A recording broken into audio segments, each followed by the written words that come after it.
नमस्कार श्रोतागण, dear learners. आप हमें सुन पा रहे हैं उत्तराखंड मुक्त विश्वविद्यालय के सामुदायिक रेडियो के 91.2 एफएम पे। आज हमारे साथ हैं वरुण पांडे, जो सीईओ हैं वंडर ब्रेन्स में, और मेरे साथ हैं स्मृति लौसाली, जो स्पेशल एजुकेटर हैं, और मेरे साथ हैं अक्षय पांडे, जो वंडर ब्रेन्स में ही हैं, और मैं Tarun Negi, assistant professor department of special education Uttarakhand Mukt Vishwavidyalaya में कार्यरत हूँ। आज जो हमारे गेस्ट हैं वो हैं वरुण पांडे। जैसे मैंने आपको बताया, वो सीईओ हैं वंडर ब्रेन्स में। तो मैं उनसे पूछना चाहूँगा कि अपनी कंपनी के बारे में वो थोड़ा हमें बताएंगे कि कैसे आपने इसका स्टार्टअप करा, क्या क्या किस किस वर्क एरिया में करती हैं। पर्सनालिटी डेवलपमेंट में जैसे मैंने आपको बताया ही कि वो काम करती है। थोड़ा मैं पहले आपको वरुण पांडे जी का इंट्रो भी बता दूं कि वरुण पांडे जी की जो कंपनी है वंडर ब्रेन्स, जैसे वो सीईओ हैं, तो क्या क्या काम करती है। इनकी जो कंपनी है बेसिकली पर्सनालिटी डेवलपमेंट पे काम करती है। ये ट्रेनिंग प्रोवाइड करती है स्कूल, कॉलेजेस और कॉर्पोरेट हाउस में जाके। इसके अलावा इनका थिएटर, एक्ट और डायरेक्शन पे भी काम करते हैं। और इसके अलावा ये डेवलपमेंट, क्रिएटिविटी और पब्लिक स्किल्स पे भी काम करते हैं। पर्सनालिटी डेवलपमेंट ऑर्गेनाइजेशन इनकी, और एजुकेशनल फील्ड में भी इनका बहुत अच्छा लंबा अनुभव हो चुका है। तो मैं वरुण जी से पूछना चाहूँगा कि जो आपकी कंपनी वंडर ब्रेन्स आपने स्टार्ट करी थी, 3-4 साल आपको हो गए हैं जी। तो कैसा आपने कि माइंड में आया कि इसका स्टार्टअप करने का, उसके बाद उसके बारे में आप हमें बताएंगे। फिर अपने वर्क एरिया जो कहाँ कहाँ आप काम कर रहे हैं, जी। आप पहले अपने स्टार्टअप की जो करा था आपने उससे स्टार्ट करिए। जी, वंडर ब्रेन्स हमने 2022 में शुरू किया। एंड उससे पहले मैं कई साल काम करता रहा इसी फील्ड में, जिसमें personality development, career counselling, even theatre drama का मेरा काफ़ी बड़ा अनुभव रहा। इसमें अस्मिता थिएटर है नई दिल्ली में, वहाँ भी मैंने काम किया। कई students national school of drama नई दिल्ली के, उनके साथ काम किया। कुछ नाटक किए, कुछ नाटक डायरेक्ट किए। तो मेरा अनुभव ये रंगमंच के फील्ड से जुड़ा हुआ है और इवन एजुकेशन के फील्ड से कई सालों से है। 2022 में ये ख्याल आया कि क्यों ना अपना एक काम शुरू किया जाए, अपनी एक कंपनी शुरू की जाए।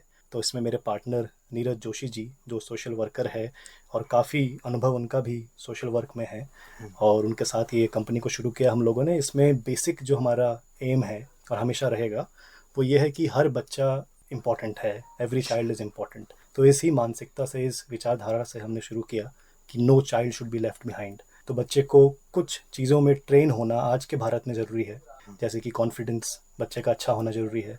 बच्चे को पता होना चाहिए कि वो क्या करना चाह रहा है लाइफ में, करियर उसको किस फील्ड में बनाना है और उसके लिए क्या तैयारी उसको करनी है। इसी के साथ साथ पब्लिक स्पीकिंग एक बहुत इंपॉर्टेंट एरिया है, क्योंकि आजकल इंटरव्यूज़ होते हैं। इस जनरेशन के लिए तो बहुत ज़्यादा इंपॉर्टेंट है ये चीज़। बिल्कुल, अगर इंटरव्यू में बच्चा अच्छा नहीं कर रहा है तो वो बहुत बड़ी प्रॉब्लम का विषय हो सकता है। तो हर इंपॉर्टेंट जॉब में, चाहे वो गवर्नमेंट जॉब हो या टॉप कोई प्राइवेट जॉब हो, उसमें इंटरव्यू ज़रूर होता है। तो इन सभी चीज़ों को ध्यान में रखते हुए हम लोगों ने बच्चों के लिए एक जितनी कंपनी बनाई। मल्टीनेशनल कंपनी वो भी आकर स्किल्स देख रही है, प्राइवेट इंस्टीट्यूट्स हैं वो भी आकर स्किल्स देख रही है कि बिल्कुल। इसकी स्पोकन स्किल्स हाँ। कैसी हैं, कम्युनिकेशन स्किल्स कैसी हैं। मतलब बिल्कुल। आपकी कंपनी बेसिकली उसी पे काम करती है। बिल्कुल, एक देखिए बड़ी सिंपल सी बात है कि कंपनीज़ या कोई भी ऑर्गेनाइजेशन या इंस्टीट्यूट बड़ा, चाहे वो सरकारी हो या प्राइवेट, वो मार्कशीट को हायर नहीं कर सकता। तो मार्कशीट हायर नहीं होती है, एक इंडिविजुअल हायर होता है। मार्कशीट एक बैलेंस बनाने के लिए इंपॉर्टेंट है। एक लाइसेंस की तरह मैं कहता हूँ, जैसे गाड़ी चलाने के लिए लाइसेंस हम लोगों को ड्राइविंग चाहिए, लाइसेंस सही होता है ड्राइविंग बस। लाइसेंस चाहिए, बट हमारा रोड में जो अनुभव है उससे हम अच्छा या बुरा चलाते हैं। तो इसी तरह से मार्कशीट एक लाइसेंस है जो आपको अच्छे कॉलेज में एंट्री देती है या एक अच्छे जॉब के लिए आपको शॉर्टलिस्ट करवाती है।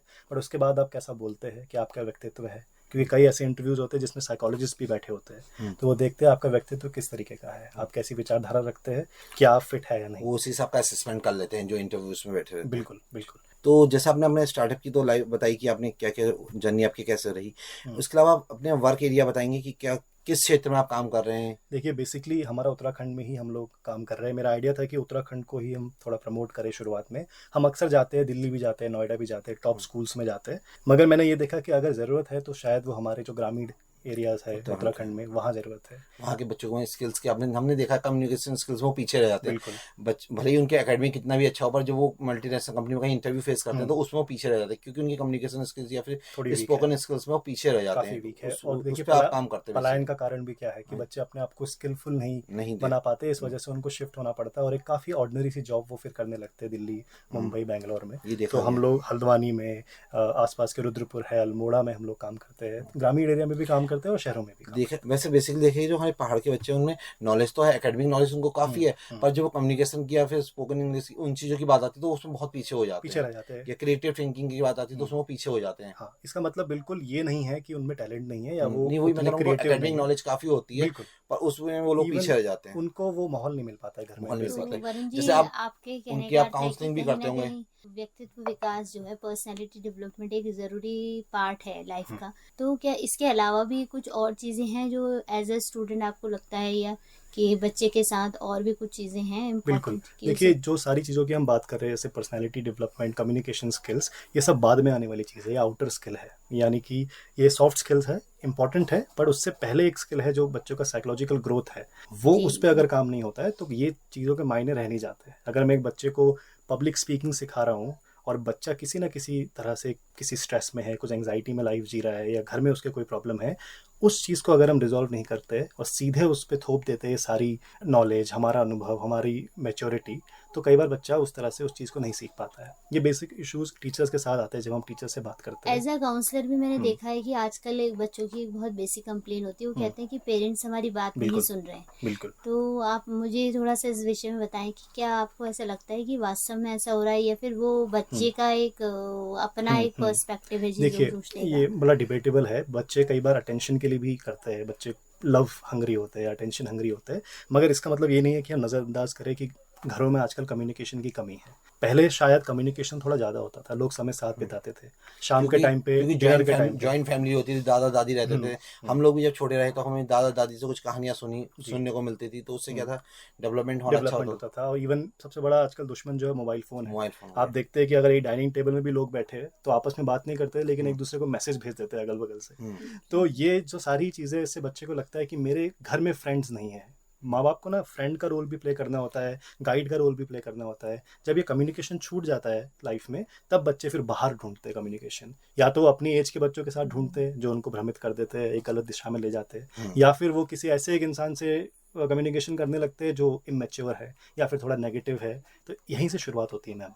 अगर कम्युनिकेशन घर में पेरेंट्स नहीं करेंगे तो बच्चा वो मौका कहीं बाहर ढूंढेगा, अगर नहीं ढूंढेगा तो वो अंदर ही अंदर घुटेगा, जी ढूंढेगा तो हो सकता है वो हाँ। एक बिगड़ चीज ये जाए। भी देखी गई कि जो आका एडवांस में आ गई, क्योंकि मदर फादर दोनों वर्किंग है, तो उस वजह से भी घर में बिल्कुल बच्चे अकेले रहते हैं, तो हम्म, ये भी प्रॉब्लम देखी गई है। बिल्कुल। इसके लिए फैमिली टाइम का होना बड़ा ज़रूरी है। देखिए हर घर में ना एक संविधान होना चाहिए, जैसे देश का कॉन्स्टिट्यूशन है कॉन्स्टिट्यूशन वैसे घर का कॉन्स्टिट्यूशन होना चाहिए, जिससे जिसमें घर चले सही से। घर अच्छे से चले। घर का एक समय हो जब शाम को हो सकता है रीडिंग टाइम, सब लोग साथ में बैठ के कुछ ना कुछ कुछ पढ़ते बुक्स पढ़ हैं, लें या उपन्यास पढ़ते हैं, मम्मी मैगजीन पढ़ती है, बच्चा अपनी बुक पढ़ता है। तो ये समय साथ में बिताना बड़ा इंपॉर्टेंट है। भले ही वर्किंग है पेरेंट्स, तब भी शाम को साथ में 1 घंटा तो बैठ सकते हैं, बात कर सकते हैं, एक दूसरे का दिन का पूछ लिया कि क्या कैसा आपका दिन गया बेटा, बच्चे से कुछ पोम सुन ली। तो इस तरह से क्या होता है, एक दोस्ती सी बच्चे की और पेरेंट की बनी रहती है। पहले से जी होती थी, घर में जब बैठते थे जी तो कोई किताब लेके बैठ जाते थे, या फिर कुछ भी कथाएं होती थी, हम्म। भगवत गीता या कुछ भी चीज ऐसे पढ़ा करते थे हम लोग, पढ़ा रामायण ही पढ़ लेते थे, तो ये चीज रहती थी। और बच्चे इसको सुनते भी थे, बच्चे इंटरेस्ट सुनते भी थे, लेते थे। उससे कि उनकी वोकेबलरी भी हमने देखा था डेवलप हो जाती। आजकल बच्चों की जो वोकेबलरी है वो क्या है, जो बच्चे यूट्यूब में देख रहे हैं बिल्कुल उसी टाइप की उनकी टोन हो गई, उसी बिल्कुल टाइप की वो वर्डिंग बोलने लगे हैं, तो बिल्कुल। ये चीज भी इफेक्ट बच्चे करती एक्चुअली फॉलो करते हैं, उनके आइडल्स चेंज हो गए। आइडल्स उनके आजकल डिजिटल आइडल हो गए। जो राइट पेरेंट्स है वो उनके आइडल होने चाहिए। देख आपने नोटिस किया होगा, जब छोटा बच्चा होता है वो पापा की टाई पहन लेता है जी या जी पापा के जूते में अपना पैर डालने लगता है, हाँ। क्योंकि पापा उसके पहले आइडल होते हैं। अब पापा अगर उसके साथ समय नहीं बिताएंगे या जी। कम्युनिकेशन नहीं होगा तो वो अपना आइडल बाहर बनाएगा। वो यूट्यूबर भी हो सकता है जो बड़ी खराब भाषा में बात करता है। तो जी। यहाँ प्रॉब्लम है, बच्चों के आइडल डिजिटल हो गए हैं और वो काफ़ी ज़्यादा पॉल्यूटेड कंटेंट बच्चे देखते हैं। इस समय हम देख रहे हैं कि उत्तराखंड मुक्त विश्वविद्यालय एक कोर्स चलाता है शिक्षा के क्षेत्र में, विशिष्ट शिक्षकों की जब हम बात करते हैं, जी तो क्या आप इंफॉर्मेशन देना चाहेंगे कि एज अ स्पेशल एजुकेटर कहीं ना कहीं हम ये देखते हैं कि जो दिव्यांग बालक है वो बहुत चैलेंजिंग पर्सनालिटी होती है, तो किस प्रकार से हम उसके व्यक्तित्व का विकास कर सकते हैं? क्या आपको लगता है कि वहाँ कहीं ना कहीं पेरेंट काउंसलिंग या कुछ ऐसे पॉइंट्स जो कि बहुत ज़्यादा इम्पोर्टेंट है जो उसको हेल्प कर सकते हैं? बिल्कुल। देखिए पेरेंट काउंसलिंग तो इम्पॉर्टेंट है और वो बार बार होना इम्पॉर्टेंट है। ऐसे बच्चों का, स्पेशल चिल्ड्रन जो है, स्पेशल नीड्स वाले जो चिल्ड्रन हैं, उनकी पेरेंट काउंसलिंग कैलेंडर के हिसाब से ना हो। उनकी जी, पेरेंट जी। काउंसलिंग जरूरत के हिसाब से हो, जब जी। जरूरत फील हो रही है, अगर भले ही वो हफ्ते में 4 बार हो रही है जी। जरूरत, तो बात हो। जो भी इंसान इसकी टीचिंग करा रहा है वो एजुकेटर है, तो जी। वो इसको समझे कि पेरेंट की काउंसलिंग बहुत इंपॉर्टेंट रोल है, पेरेंट के साथ आपको तालमेल मिला के चलना है, ये 2 पिलर है जो जी, काफी जी। इंपॉर्टेंट है। म्यूचुअल अंडरस्टैंडिंग से म्यूचुअल होगा, मतलब अंडरस्टैंडिंग होना चाहिए। Mutual Definitely। एफर्ट होगा, उसमें म्यूचुअल अंडरस्टैंडिंग होगी। जो एफर्ट टीचर कर रहा है वही एफर्ट पेरेंट्स भी करे, तभी उसमें रिजल्ट तभी दिखे। रिजल्ट डबल होगा और अच्छा आएगा। और दूसरा है लव। अगर लव होगा क्लासरूम में, आप प्यार करेंगे दूसरे के बच्चे से उसी तरह जैसे आप अपने बच्चे को प्यार करते हैं, तो कुछ भी सीखने की समझने की जरूरत फिर आपको नहीं है, जहाँ तक मैं समझता हूँ एजुकेशन को। अगर आपको एक टू डू लिस्ट में दे दूं और जी, आप उसमें जी। टिक भी कर दे कि आपने सब कुछ किया क्लास जी। में, मगर भाव नहीं था करते वक्त, तो आई थिंक वो बहुत खोखला सा एक विकास हो जाएगा बच्चे का, उसमें कुछ रिजल्ट नहीं आएगा। तो love and constant communication with parents and with the children. मतलब फियर ना हो बच्चों में, किसी चीज को सब्जेक्ट को फियर ना हो, लव Fear ना हो, कम से टीचर कम। के लिए लव हो तो उससे हो सकता है। जैसे मैंने आपका इंट्रोडक्शन में बताया कि आप पर्सनालिटी डेवलपमेंट पे भी काम करते हैं, तो उसके बारे में आप बताएंगे कि वो क्यों जरूरी है इस। बिल्कुल, पर्सनैलिटी डेवलपमेंट जैसे मैंने कहा कि इंटरव्यू के लिए तो है इंपॉर्टेंट, बट देखिए पूरी जो दुनिया है वो कम्युनिकेशन बेस्ड है। चाहे आप किसी भी इंडस्ट्री में काम करते हैं, आपको इंसानों से बात करनी है। जी, जी। अगर आप सोशल नहीं होते हैं, जरूरी नहीं है कि आप बहुत एक्सट्रोवर्ट हो जाए, हर किसी जी। की अलग पर्सनैलिटी होती है, बट नीड जब है तब जी। आपको बोलना आना चाहिए। पहली चीज, आपको सोशल होना है, आपको कम्युनिकेशन में अच्छा होना है। आपने कभी देखा होगा, आप सभी के भी बच्चे हैं, कि आप बच्चों को देखते हैं कि वो घर में जब कोई मेहमान आता है तो अंदर को भागते हैं जी, अपने रूम जी, में, जी। और मम्मी से कहते हैं मुझे नहीं आना आगे। ये शुरुआत होती है पुअर कम्युनिकेशन की। पेरेंट्स इस समय समझ नहीं पाते कि कितना अलार्मिंग है कि जी। बच्चा अंदर क्यों भाग रहा है, छुप क्यों रहा है, टेडी बियर के पीछे क्यों छुप जा रहा है, बिस्तर के नीचे क्यों घुस जा रहा है। उसको पेरेंट्स काफी हल्के में ले लेते हैं या मजाक में ले लेते हैं, मगर यही वो बच्चा है जो कॉलेज जाएगा, यही जी। वो बच्चा है जो इंटरव्यू देगा, और फिर उसका जो Yes. हेजिटेशन है वो किसी भी तरीके से वो सॉल्व नहीं हो पाएगा सॉल्व नहीं हो पाएगा। और वो दूर नहीं हो पाएगा। तो इम्पॉर्टेंट है कि बहुत कम एज में ही शुरू करा जाए बच्चों को ट्रेनिंग। इसीलिए हम लोग जो अपनी ट्रेनिंग कराते हैं तो क्लास सेकंड से थर्ड से कराते हैं, रिक्वायरमेंट के हिसाब से हम अपना प्रोग्राम भी कस्टमाइज करते हैं, जिसमें communication, soft skills, public speaking, writing skills, imagination skills, ये सारी चीज़ें फोकस करी जाती है, ताकि एक ओवरऑल होलिस्टिक डेवलपमेंट बच्चे का हो पाए। वो सिर्फ एक ग्रेजुएट, सिर्फ एक मार्कशीट वाला बच्चा ना हो, वो एक पूरी टोटल पर्सनैलिटी वाला बच्चा हो, जिसका एक बराबर बैलेंस हो।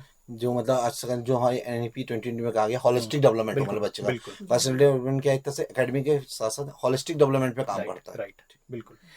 तो अब मुझे थोड़ा हमारे जो लिसनर्स हैं जो सुन रहे हैं हमारे श्रोतागण, उनको आप बताएंगे कि फ्यूचर प्लान्स क्या है आपकी, जो वंडर ब्रेन्स है उसके क्या फ्यूचर प्लान्स है, क्या एजुकेशन की फील्ड में चेंजेस ला सकते हैं अपने इस जो आप कर रहे हैं काम से। बिल्कुल, हम लोग ज़्यादा से ज़्यादा बच्चों से मिलने का हमारा एम है।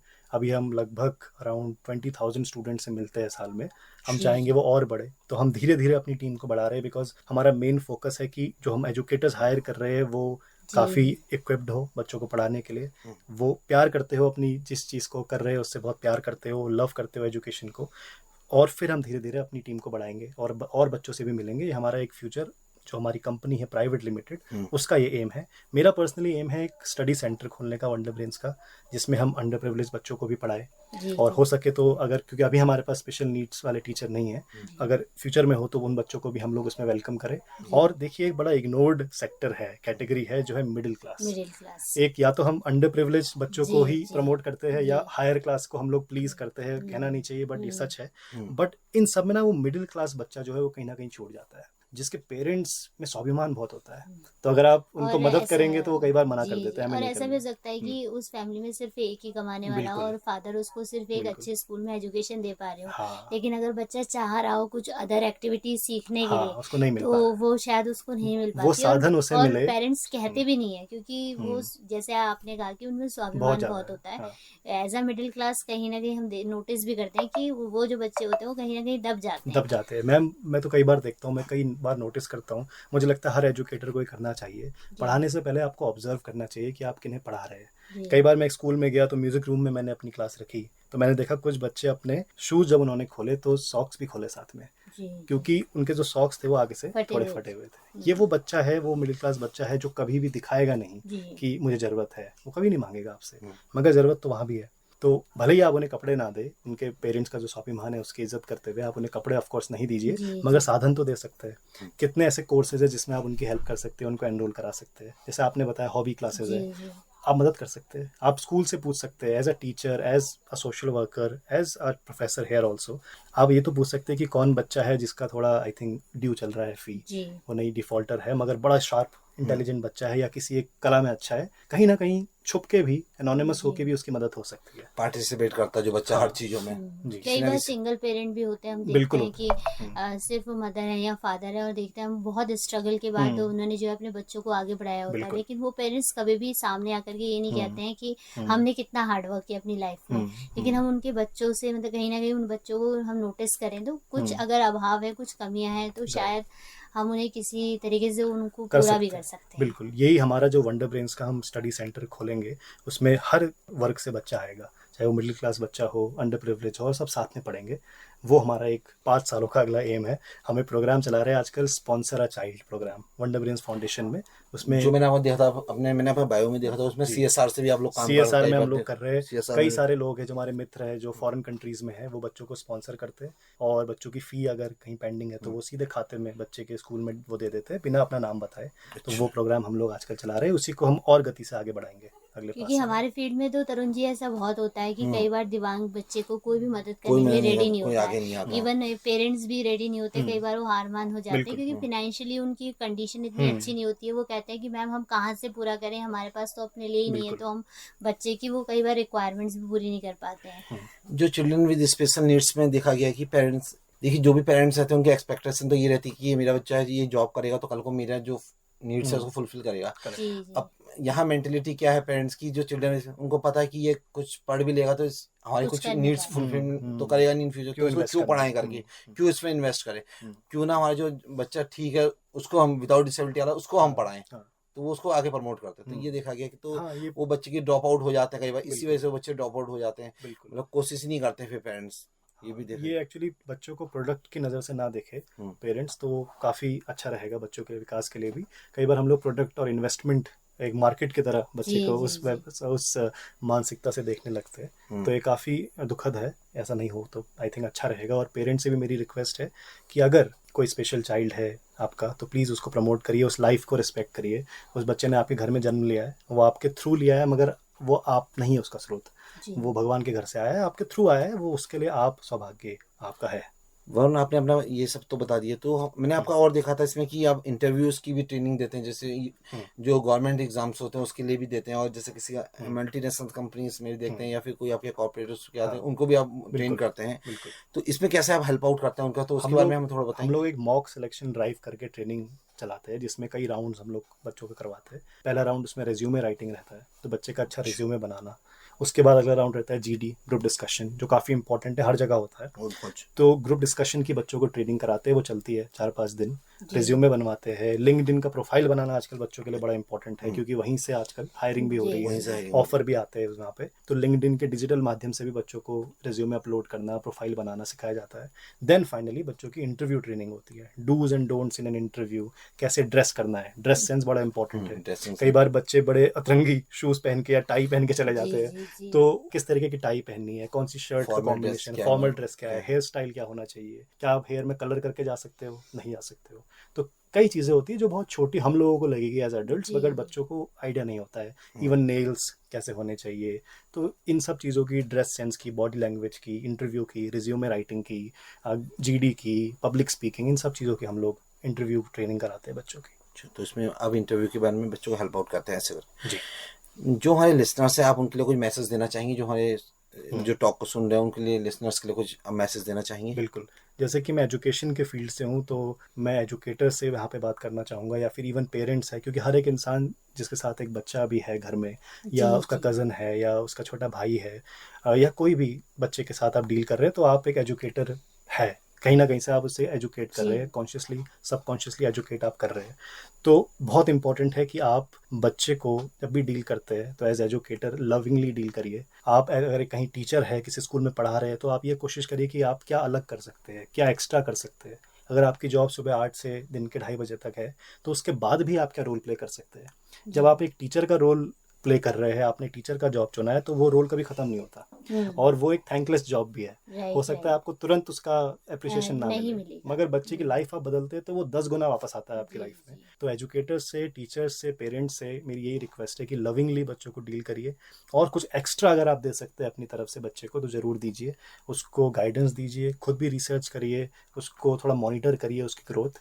तो यही एक मैसेज है। और जितने लोग हैं जो चाहते हैं कि वो बच्चों को पढ़ाए मगर उनके पास साधन नहीं है, या वो चाहते हैं कि हम 10-12 बच्चों को पढ़ाए और उनकी पूरी स्कूलिंग कराए, उनके पास साधन नहीं है, तो देखिए साधन की ज़रूरत भी नहीं है। आपके घर में चटाई है, आप एक चटाई बिछाइए, अपनी जी, गली के 6 जी। बच्चे को बुलाइए, उनको पढ़ाइए। अगर आप चाहते हैं कि पहले एक बिल्डिंग हो या फिर एक अच्छा सा आपका इंफ्रास्ट्रक्चर हो तब आप पढ़ाएंगे, तो वो आप फिर आप बिजनेसमैन बन रहे हैं। जी। किसी भी बिजनेसमैन को एजुकेटर नहीं होना चाहिए, और किसी भी एजुकेटर को बिजनेसमैन नहीं बनना चाहिए। अगर आप ये हो जाता है तो गड़बड़ हो रही है। तो अगर आप चाहते हैं कि आप बच्चों को, जैसे पहाड़ में हम बात कर रहे थे, तो इंग्लिश पढ़ाना चाहते हैं तो पढ़ाइए ना, कौन रोक रहा है आपको। जी, आप जी। बिछाइए, दरी बिछाइए, एक बुलाइए बच्चों को, पढ़ाइए। शुरुआत वहाँ से करिए, एंड आई जी। थिंक एक अच्छा हम अब देश का विकास कर पाएंगे अगर हम इस तरह बच्चों को प्रमोट करें, एजुकेट करें। वरुण जी, आपका जो मैसेज था बहुत अच्छा था। मैं जो समझ पाया आपके मैसेज से यही है कि जो एक टीचर है उसको कभी भी बिजनेसमैन नहीं बनना चाहिए, और जी, जो बिजनेस करना चाह रहे हो वो टीचर ना बने। बिल्कुल। यही आपका मैसेज है। स्मृति जी, आप कुछ हमारे लिसनर्स को इस जो वरुण जी की आपने जो सुना इसके बारे में कुछ आप बताना चाहेंगे हमारे लिसनर्स को? हमारे लिसनर्स के लिए एक बहुत अच्छी बात है, क्योंकि कहीं ना कहीं जब हम व्यक्तित्व विकास की बात करते हैं तो हम देखते हैं कि बच्चा डिग्रियां तो हासिल कर लेता है जैसे सर ने बताया, लेकिन कहीं ना कहीं वो स्किल्ड उसमें डेवलप नहीं हो पाती है।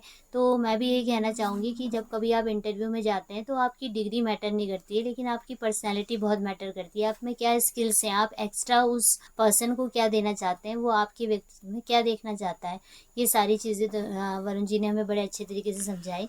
और मैं आशा करती हूँ कि कहीं ना कहीं वो एजुकेशन की फील्ड में और बहुत अच्छा काम करें। मेरी बहुत बहुत ब्लेसिंग्स हैं उनके साथ। मैं उन्हें चाहती हूँ कि वो उत्तराखंड में नहीं बल्कि कई अलग अलग राज्यों में और भी जो है अपना नाम रोशन करें, और स्पेशली उत्तराखंड में तो बहुत ज़्यादा आवश्यकता है, जैसे बिल्कुल। कि उन्होंने सर ने हमें बताया।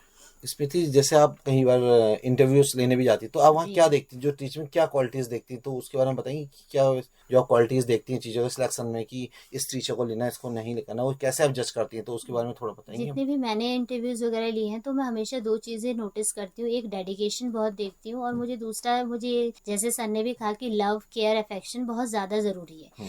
डेडिकेशन होना बहुत ज़रूरी है। देखिए आपके पास अगर नॉलेज कम भी है तो काम चल जाएगा, लेकिन अगर आपके पास लव, केयर, अफेक्शन और ये सब चीज़ें नहीं है तो कहीं ना कहीं आप मिस करते हैं, कि क्योंकि बच्चा आपसे कनेक्टेड फील नहीं करेगा। सबसे पहली चीज़ यही है। और दूसरा पोलाइट होना, बच्चे की बात को पेशेंस होना बहुत, चाहिए हाँ, कि बच्चे पेशेंस होना चाहिए। बहुत ध्यान से आप बच्चे की बात को सुने, और आप हमेशा एज अ टीचर ना जाएं, हमेशा आप एज अ लर्नर जाएं। आपकी आंखों में दिखाई देना चाहिए कि आप जो है सीखने के लिए तत्पर हैं, आप कुछ ना कुछ सीखना चाहते हैं। अलग अलग मेथड्स होगा, अलग अलग राइट। टेक्निक्स हो गए, वो आप यूज़ हाँ, करें उनकी ताकि क्या बच्चों को, स्ट्रेटजीज है, क्या क्योंकि कई बच्चों टेक्निक्स में हैं। इंडिविजुअल डिफरेंसेस भी देखे गए हैं। हर बच्चा जी, एक तरह से लर्निंग नहीं कर सकता, जी, तो इंडिविजुअल डिफरेंसेस रहते हैं, तो उसमें क्या अलग अलग मेथड हमें यूज़ करना पड़ेगा, टेक्निक यूज़ करनी पड़ेगी, वो आपको आनी चाहिए। जी, जी। वरुण जी, बहुत अच्छा लगा आप आए, हमारे धन्यवाद। लिसनर्स को आपने इतनी अच्छी चीज़ें बताई।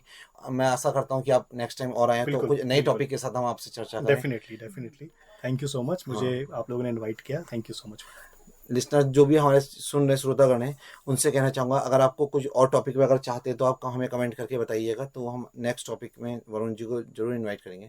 थैंक यू, थैंक यू धन्यवाद। स्मृति, थैंक यू। Thank you.